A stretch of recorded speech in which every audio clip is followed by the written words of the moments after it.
आसन लगा अलिए गुरुजी तानी दे दर्शनवा आये गुरुजी राम जी ऐसन पति देला होई हमर गानवा आये गुरुजी तानी दे दर्शनवा ना हमरा सोना चाहिए ना चाहिए रुपया ये गुरुजी तानी दे दर्शनवा ए गुरुजी नरियर ऐसन पोता देला ओए हमर गहनवा ए गुरुजी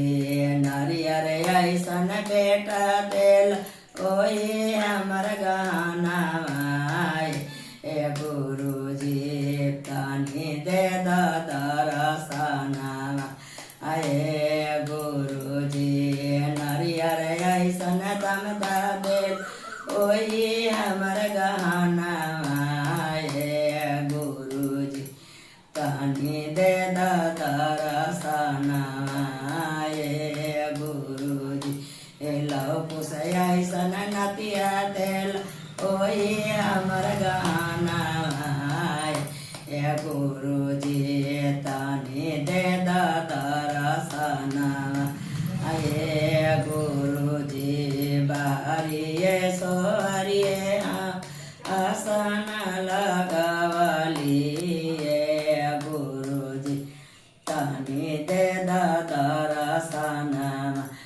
नरियर ऐसन भाई देला ओए हमर गहनवा गुरुजी नरियर ऐसन बाती जगा देल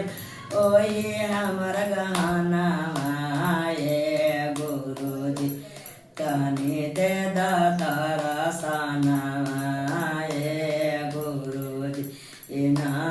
हमरा सोना चाहिए ना चाहिए रुपया